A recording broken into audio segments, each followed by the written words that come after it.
Well, welcome to the Followup podcast. My name is Hayden. I am the worship director here at Arbor Church. And today I'm joined by Bryan Cobley, our students director. Wow, that was very regal, that move you just did there. And Alison Aconi, our community care pastor and speaker from Sunday, who's showing off her heart again. So consistent with that now. Yeah, it's like her thing now. I thought her thing was to do something different. But I could never. No, my thing is to do the little. The K-pop heart. Yeah, but I can never make it show up. There. I'll punch in real hard on those hearts. Okay. It's going to makes take a me like an difference, hour man. of editing. And the 4 people that watch versus our audio listeners who are more consistent will have no idea what I'm talking about. But Alison, you spoke on Sunday. You had the second to last message in our Summer with Jesus. Our next week speaker will be Bryan, so that's exciting. But you decided, Alison, to focus on the story of Lazarus. I did. It was something I had hoped to teach on when we started Dreamcasting about a summer with Jesus. Everybody was kind of like dibbing what story, parable, or passage that they wanted. Mm-hmm. And I had signed up for the Lazarus story, and it just became more and more significant to me as the summer wore on. And I felt like I kind of spent the summer with Jesus, and I spent the summer with Lazarus. The more I got to just saturate myself in the passage and think more about it and apply it, to the stuff we're going through. No-worded Lazarus. Right, yeah. Who you like to call vanilla ice cream. Right. He seems to be kind of a carrier of excitement. He's not the excitement himself, much like vanilla ice cream, right? Yeah. Vanilla ice cream is my favorite ice cream, but that's I would agree with that too. All the things that you can do with it. That is it. See, it's not like that people love the vanilla ice cream alone. They like it. It's the things that I could do. That's right. Yeah. Went to an ice cream shop the other day and had Fruity Pebble ice cream because that's what they had at that ice cream shop. And No way. Which ice cream shop? It's a new one in downtown Snohomish. What's it called? I think it's called like Juniper and Lou. This podcast is brought to you by Juniper and Lou Creamery in Snohomish, Washington. Do you like artisan ice cream? I'll say coffees. If you like artisan coffees, maybe you want something sweet after your artisan coffee. Go to, what was it again, Bryan? Juniper and Lou. Juniper and Lou Creamery. And they also have vegan options. We also offer vegan options at Juniper and Lou Creamery, downtown Snohomish, Washington. Yes. So thank Better you get to some the free ice cream. If we don't get at least a pint each of ice cream, I will be pretty upset about that. But going back to your sermon, Alison, I think it was the introduction of your message, or it might have been us chatting as a staff before Sunday. I think you used the line that everyone was on a beach with Jesus this summer, and you were like, I'm going to the cemetery with Jesus.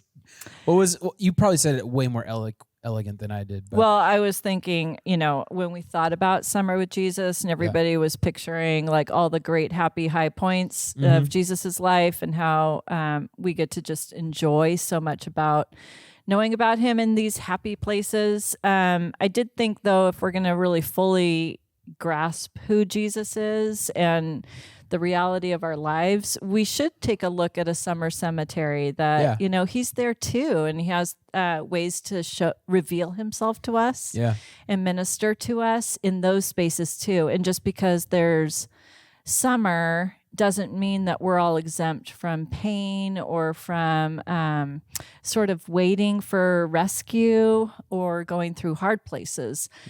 Just because the calendar flips and the sun is out doesn't mean that those things necessarily go away.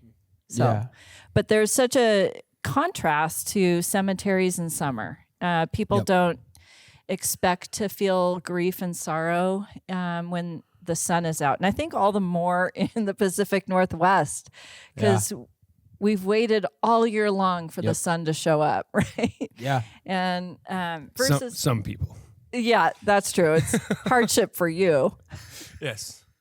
When it rained yesterday and today, I've never been happier. You were It was very kind of backwards. nice to see the rain. I will agree with that. Yeah.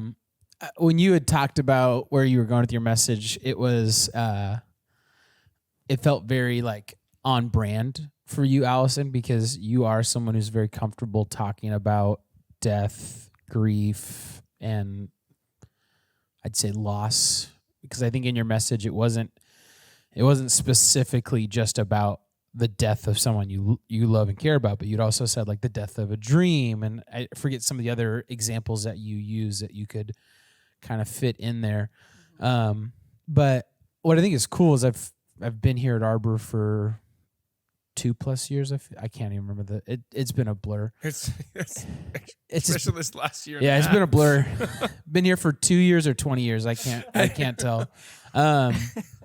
But what's cool hearing these different messages that you talk about grief and death and losses, it's not the same message over and over again, right? Like not the same message with a new setting or new characters in place. There's something that's different. And I think I told you this, I know today for sure, but even when you first had spoke that message on Sunday, I really liked your point about, man, I wish I had your notes in front of me, but Jesus and empathy. Right. I don't know what your exact, do you remember your point? That Jesus responds to our pain with empathy. Yes. So, yeah, I think a lot of Christians try and wrap their head around when they feel pain, and they think that it shows a lack of faith, maybe, that like, oh, I'm grieving the situation or I'm feeling sadness. Yeah. And they think, that must mean that I don't have faith and Jesus is going to scold me. Yeah. Or correct me or rebuke me or something. But actually, he draws near to us and he empathizes. Yeah. So he's fully God and fully man, and he fully loves us and doesn't want to see us hurting. And I think it's a good reminder for us being Christians, but also as well as us being, staff members at a church of, I think some of our first inclinations when loss and death and all this happens is to talk about, God's plan, right? And what's next, or this might mean something more. And Jesus could have very easily, when he saw Mary and Martha, just say like, I'm going to bring him back. Don't worry. Like, stop crying. I'm going to resurrect Lazarus. It's going to be fine. But he didn't, right? And that's what I kind of left yesterday's message thinking, like, why did Jesus spend time mourning with them and empathizing with them when he knew what he was going to do, right? When he knew that he was going to bring Lazarus back. So I think it's a good reminder for us, right? Everybody, staff members at a church, Christians in general, or just being a good human, right? Like empathy is an important part of life and something that we should be doing. And Jesus modeled us that for us. So I think empathy and pastoring has been in the news lately too. I don't know if you guys have seen, the current ministry Twitter headlines, but there's been some pastors who have been called out for the sin of empathy, is what they're told. Have you? I've not heard that. Please New. inform. So some of the concern is that when pastors empathize with pain, or it's a sin because you're not, you're keeping people stuck in pain instead of like moving them out of it. And so it becomes like this cycle that they get stuck in, where they receive attention for their pain. They don't receive like a lifeline to pull them out of it. And so pastors have been called to not be too empathetic. Recently. What do you think of that? yeah, I'd like to hear what you as think of it. our care Yeah. pastor. Well, it's tricky because I think there is a time for everything. Yeah. So like, yes, Jesus was empathetic with Martha and Mary at the cemetery for sure. Yeah. He allowed himself to feel it and walk with them in that painful moment and to engage his own feelings. He didn't actually stay stuck. He did provide solace and hope. So yeah, I think empathizing is not sinful. I think that you can do both. You can offer comfort and hope too. Yeah. So I don't know. I just wouldn't want to see ministry leaders devoid of that and hurry everybody so fast past pain. The frustrating part about hearing that is like it can be true about so many things, right? Like without moderation, without doing things correctly, like everything could be a sin, right? Like would it not swing, the pendulum would not swing the other side and say, why are pastors just pushing people past their pain, right? And just pushing them to healing. And I get it. Like me personally, I haven't been in a situation where I feel like I've seen a pastor just like empathize and wallow in pain and just say like, whenever you're ready, we'll move forward, right? Like I haven't been in that situation. I've been in the flip side of that where I've been around a lot of pastors who have said like, you need to get through this, right? Like you need to push through this. You need to ask Jesus for strength and he's going to bring you through this valley that you're in, right? So I think I've seen more of that. Yeah, exactly. I've seen more of that. Is that like a prosperity gospel thing? I don't know if it's prosperity gospel. I think it's, to me, it just feel like, for lack of better words, it feels like the old school approach. And I know that's kind of a cop-out answer to say old school, but that's what that's what I felt like I was raised in. Like that was the church that I was raised in. Was. You know, maybe it's a combination between, or not a combination, but the comparison of just wanting to be heard, and while other people try and fix your problems, like, hey, I don't need you to fix this. I just wanted somebody to listen to me. And so I think I've just been around solution focused, which is you give a problem. And so I was like, well, let's fix this. Like you come to me, like I'm not going to just, not give you advice or help the problem. Only hand you a tissue. Yeah. Yeah. So I guess that's what the person Yeah. wants. And maybe it's that readiness thing. Like, I think there's probably a lot of steps. Maybe this will be my next book. But, like, it's not just a one-hit approach that you think, I'm only going to give you solace. Yeah. And that's all you're going to get here at Casa Arbor or whatever. It's like, no, you can get that. And you can also like learn to journey through grief or whatever it is that you're working with. Or I can give you some good resources for whatever it is. Like we can do a multi-pronged approach to care. Yeah. So, but I think the emphasis I wanted to put for this sermon was that you don't have to feel shame to feel your feelings, that actually Jesus feels them as well, right? He feels the grief. Yeah. He saw the consequence of sin, which resulted in death. And he felt like that was not the way it was supposed to be. It was a huge bummer. It had a massive impact on the community. Yeah. And he mourned that. Mm-hmm. I wish you would have preached this sermon in July. July? Why July? What? We could have titled this sermon "The Blue Christmas in July." That would have been awesome. That would have been great. Yeah. Do you want to explain about Blue Christmas? I mean, we can pitch it now for upcoming. But yeah, I loved that one Blue Christmas that you did, where's concept is that Christmas isn't a time of joy for many people out there, that Christmas actually is a time of grief and mourning and remembering lost loved ones or just something lost, which this sermon was completely about. And what I told you personally when I heard it, when you were practicing and then heard it on Sunday, that I loved that the personal cemetery that we can all be in. There's something that in our life that has died or passed away where we just want to yell, God, like, why didn't you answer? Jesus, why didn't you answer my prayer? If you would have heard me, this wouldn't have happened. If you would have listened to me, this would have happened. And so, like, just being in that moment and actually embracing and accepting it, like it was almost like a blue Christmas sermon. I'm sorry. It would have been awesome in July. Yeah. Blue Christmas in July. It's funny because, at the beginning of summer, we're all dipping the passages, like I said, and we're all dipping our dates for when we'd speak and what the calendar looked like.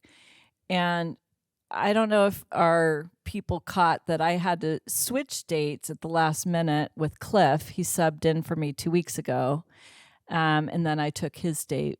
Mine was taken away. Right, and then given back. Yeah. But the whole reason that had switched up for me that week was because somebody I loved was wrestling with major depression and an absolute loss of hope. Yeah. And in crisis. And our whole family needed to show up and love on this person and be present in a crisis, which so correlated as I was writing this sermon then later, talking about I'm the resurrection. I am the life. Like, we find life in Christ, and that he is able to be breathing life back into dark, desperate situations. So it just became very real to me, because here, we're experiencing summer, and yet problems don't go away. So sometimes as a preacher, you can look ahead at a sermon that you're preaching in the future and go, no, what's going to come up in the next couple of weeks that I have to live this before I preach it? I know. Right? So it's like, okay, we're going to talk about wealth. Right. Test me in this, Lord. May it be so. Oh, that'd be awesome. But yeah, no. But really, because I think that happens. I could be wrong, but I think that's happened to you the last couple of times that you. I gotta stop preaching. I mean, part of it is that fear of or not fear. I wouldn't say fear, but it's just a realization that this time that I'm preparing and getting ready, I'll probably have some stress. Yeah.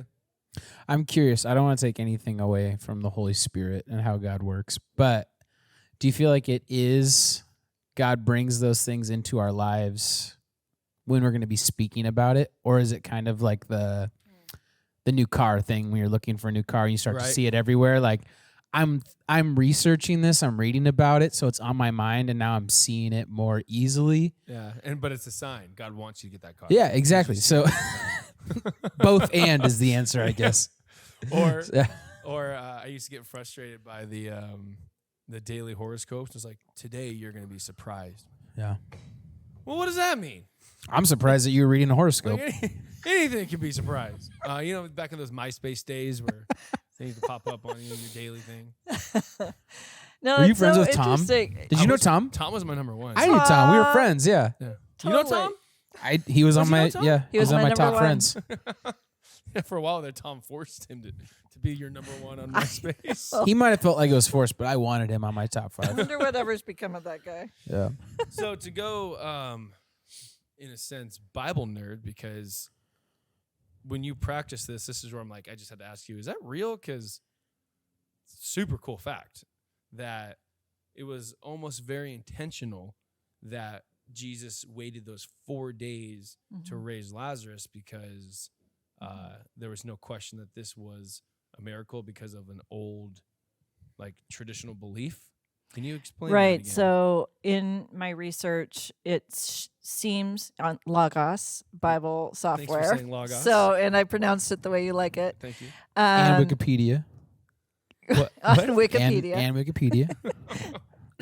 That a customary belief back then was that a spirit would linger near the dead body for a couple days, and until decomposition set in, there was a chance that the spirit could come back into the body.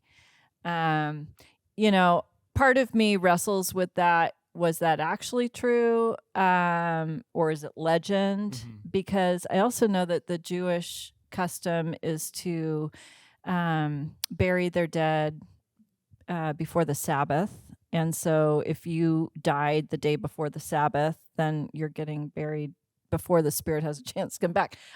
I don't know how practices have come and go, but after 4 days, somebody would be completely dead, super dead. There's no chance. Decomposition. Super dead. Yeah, Dead. Princess Bride.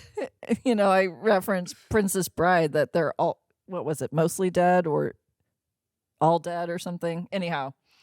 I've never seen Princess Bride before, so I can't help you. What is a quote? we are watching that as a staff. Oh, please no. Oh, what? It's not even that good. Oh, what? Oh, we probably Hayden. We probably just lost a lot of. Yeah, we probably members. just lost a lot of friends at the church. And a lot of credibility, man. Come on. What are you? Are you kidding? What is that quote? Is it Mostly dead or all dead, I think. Nearly headless. Nearly You think of dead? Harry Potter? Nearly dead. Mostly Nearly dead. headless Harry Nick. Potter. Yeah. Oh. Nearly headless. How can one be nearly headless? And then he shows. like yeah. this. Yeah. Horrible. Now we just lost Anyhow, even more people by referencing Yeah, Harry yeah, Potter yeah. on a religious just podcast. losing members The left and ice right. cream shop is not going to be happy with with the money that they We had a put real into this niche episode. of Christians in Snohomish, and you just cut out all of them. That was our market, man. So anyhow, yeah, the only thing I felt bad about was comparing the other two raisings that Jesus had from the dead, like Jairus' daughter and the widow's son, was that those were almost immediately following death. And I didn't want to like discount that those weren't amazing miracles, Yeah. you know. But I think even back then, the Lazarus thing was next level in itself because it had been 4 days and he had already started to decompose. And that's why Martha brought up like, hey, it's not going to smell good if you look at inside. Like there's no hope that this is going to happen. So I just felt like that was a really important point to pull across though, because so much of our life, you know, we feel like something is like beyond hope or help, and that actually it would only be God that could restore that thing, Yeah. you know? So Yeah, I love that fact because I've never heard that before. But then it made me think, could that have been a way people discounted the resurrection, that it wasn't, you know, the soul could have been. well, and I thought of that too. And remember the Roman guards, it was right before Sabbath. And they wanted to speed and like finish Jesus off by putting the spear in his side. And then when water rushed out, they realized that, oh, okay, the body had died. And so he was all the way dead at that point. Super dead.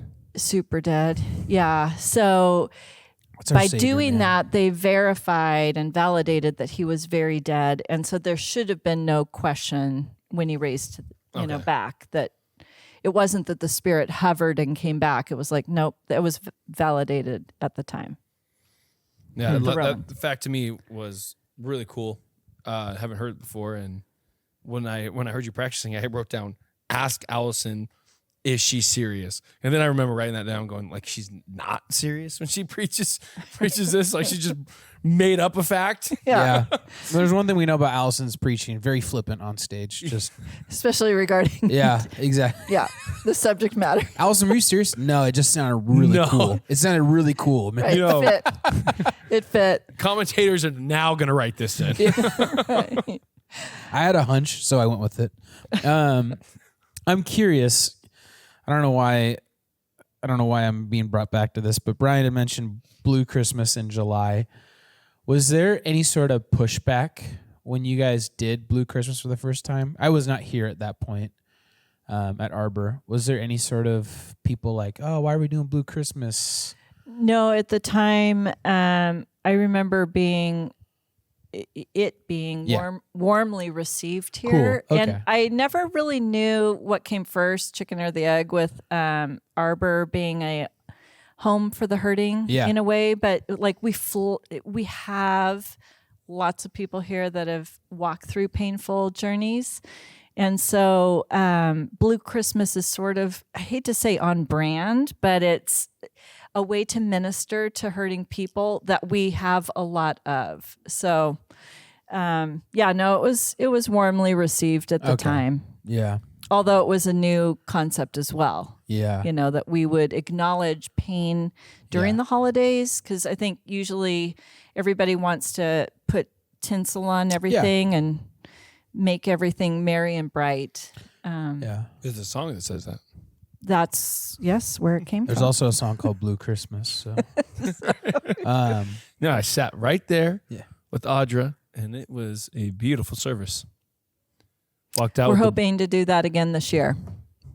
So I we did Blue Christmas at the Bible college. We did it twice for chapel. And Did I miss but I remember there was somebody in Boise that talked to me, and they just they hated the idea of Blue Christmas. And I remember listening to them, and I was like, well, Christmas is supposed to be this joyous occasion where Jesus was born. We're celebrating the birth, hope, peace, all this stuff.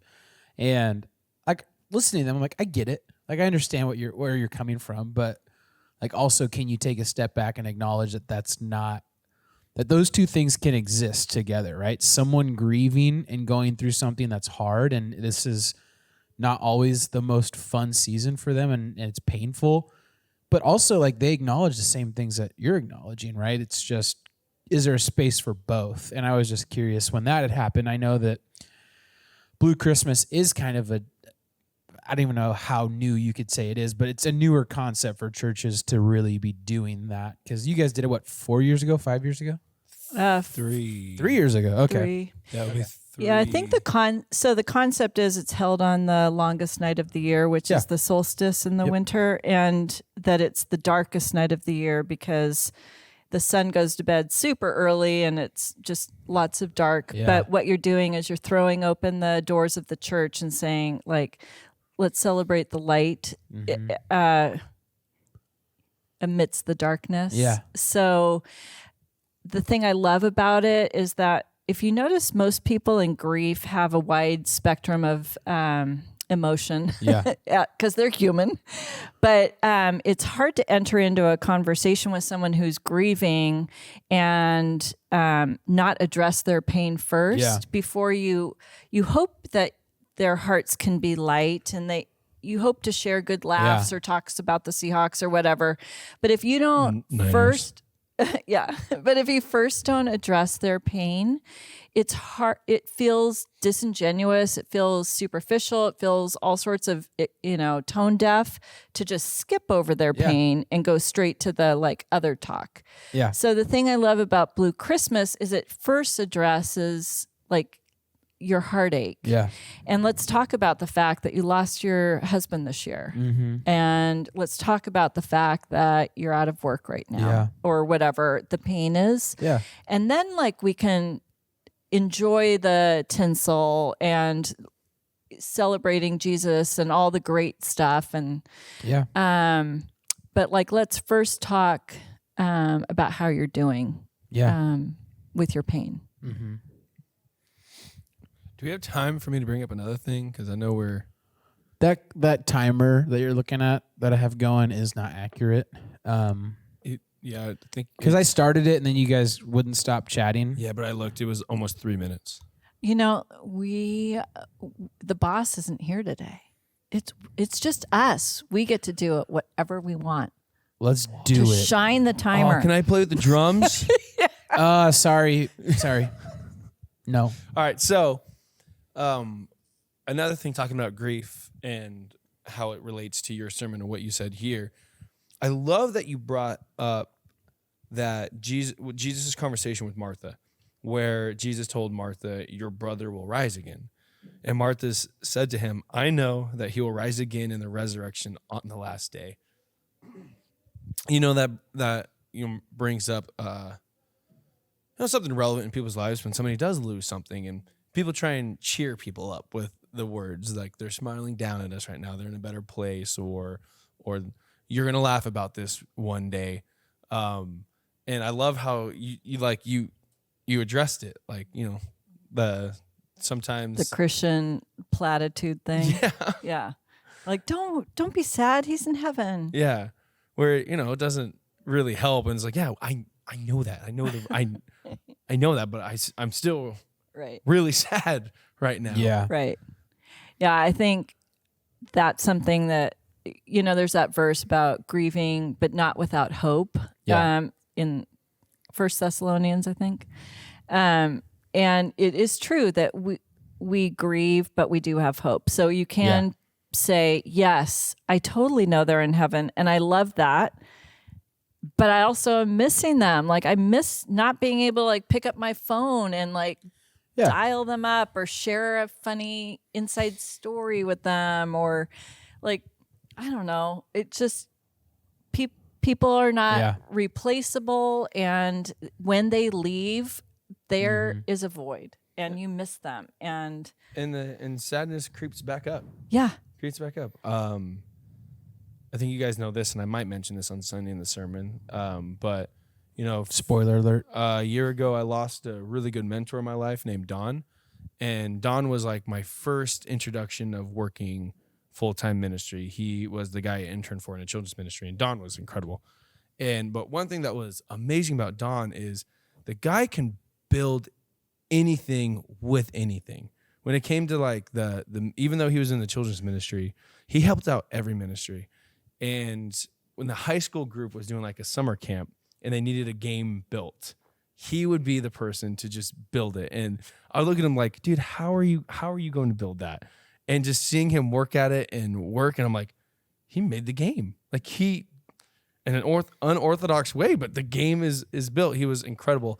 And so like, if you guys remember our Kingdom Wall that we have, he was a person I reached out to like, dude, how do I do this concept? And he helped me. He even came down and checked it out and looked at our different room space and loved it, loved all the different items and came up with some ideas. But even now there's moments where I want to build something. I'm like, I can't reach out to Don. And yeah, so it's always just creeps back up. The moments like, yeah, I know Don is in a better place. I know Don had some pain, and it's great that he's not in that pain anymore, and even emotional pain of him losing his wife the year before.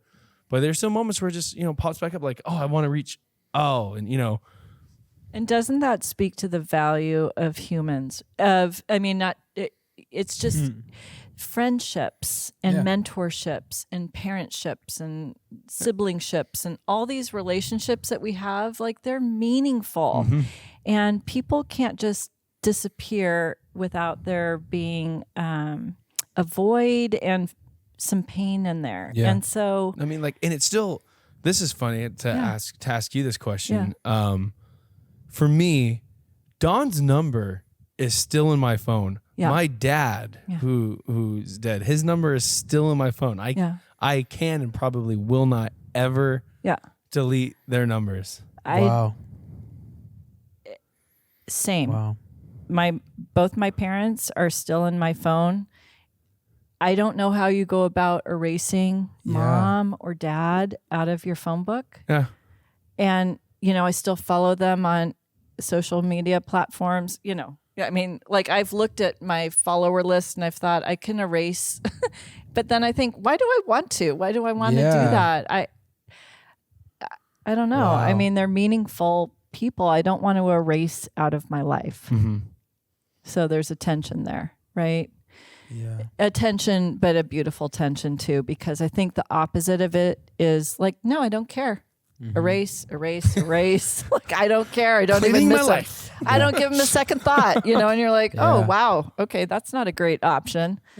So, I wanted to touch on that grief response. We had talked about, like, sometimes on the podcast, we talk about what things would you have wanted to include if it weren't for the interest of time. And part of the study of Mary and Martha and Lazarus is to learn about different personality types and how they respond to Jesus, and also how they respond to grief. And I wanted just to reiterate, there's not one right way and one wrong way. I think Mary and Martha are classic characters that we find lots of fault with the way that they moved around this world. And we point to one being like, oh, well, this is the good sister and like, this is the bad sister or whatever, or the lazy or the productive, and everybody's got their own opinions. But I think it's important to acknowledge that we all have a different grief response. Yeah. Like if Mary's in there journaling and she's internalizing her pain or watching leaves fall from the window, like that is not more right or wrong than Martha kind of running out and talking to Jesus and calling him out a little bit, and being more outside with her emotion instead of being more interior. So then it goes down the road of you bringing up that article of the sin of empathy of pastors of like, Yeah. if somebody, people do grieve in different ways, and there's no really wrong way to grieve, but how long as a person, as a care pastor, how long do you let them stay until you try and move them through? Well, you definitely point them to Grief Share, which starts again in October. Podcast is also brought to you by sponsored by Grief Share. No, they in Grief Share cover, like, there's a whole anger week that we talk about anger and grief. It's a reality that people don't expect. I think your heart is so stretched out from loving and losing that it also is so stretched out in response to other things too. And it's really not that you're mad at the Hallmark clerk. It's really that you're mad that you lost your mom. You know, like, these are some of the things we talk through, but turn the subtitles on, right? What? We were talking about that at lunch. With subtitles, totally. Turn the subtitles on, because Yes. it's a subconscious thing of I'm not actually mad about this. I'm mad about this other thing that's more important. And I'm freaking out at the clerk about something being out of stock, but really I miss my loved one or whatever. Right. Yeah. There's unfairness. Like, you feel like you've lost control over a situation. Something wasn't fair. And so the smallest little thing triggers that again. Yeah. Like, I'm out of control and this thing isn't fair. I want to provide a safe space for that here. But I think Grief Share also talks about people stuck in grief. Yeah. And there's a whole week where we talk about being stuck. That was something that I was really afraid of being labeled as. Yeah. That just because I circle back and talk about grief and loss doesn't mean that I haven't healed and grown through that journey. Yeah. So I do think some people can get a little stuck, and there are reasons for it, like numbing. I'll just do one real quick one. Numbing. If you numb your pain while you're experiencing it, so like you're throwing back drinks or you're using other ways to numb your feelings, you will postpone the work that you actually have to get through at some point. Yeah. And so that could be a year or it could be a week or whatever. And numbing can also look like what is sometimes conceived as like positive behaviors, right? Like for example, like Overwork. cleaning stuff up, right? Like, I got to clean, I got to declutter, I got to get rid of all the old stuff, blah, blah, blah. But that is another way of just distracting yourself, right? Well, yeah, and that one's loaded, like getting rid of all the person's stuff. Or like you have a memorial at your house and you're like, I'm going to do all the dishes and put all the leftovers, blah, blah, blah. I'm not going to sit with this and I'm not going to stand still and right, think I'll about keep it. busy. Yeah. And some of those are temporary coping skills, which are so important to have. Yeah. The problem is when you use it to completely numb your feelings and then never like get back to them again. Yeah. But when you numb painful parts, Yeah. you also numb great things too. So if you numb pain, you numb joy. You can't shut down your whole emotional response to life in one part and not have it affect everything else. Well, it's like flattening things out. It's flattening out the range, right? Like if you're going to flatten out the harsh things, you're also going to be flattening out the joyful, fun parts as well. It's not limited to just bad experiences. Right. So part of Grief Share is safety in coming and having that work done in a supportive environment with people who empathize and care for you, but also moving towards health, like to not just be stuck. So yeah, it's important for people to know that, like, it's okay to feel pain. Jesus is there with you. He does promise life. And so it may not look the way that you thought, but if you allow him, he can, in a way, bring you back to life, right? Giving you back joy, giving you back hope. I was going to say rekindling a relationship, but I meant more like bringing what was lost. Yeah. Like he can bring that back to life too. So. Well, I think it's about time we wrap things up. This was Let's do it. a lot of, I'll say fun, but fun in a different way, right? I think anytime you talk about loss, you're a little hesitant to say this was fun. How fun it was. Yeah. But I felt like it was good conversation. I feel like we asked some good questions and found some answers. So Before we end, I do want to confirm that the restaurant was called Juniper and Lou. okay, L-O-U. L-U. L-U. L-U. Oh, yeah. Juniper and Lou. All All right. right. Well, Let's all head out. again, we are brought to you by Juniper and Lou.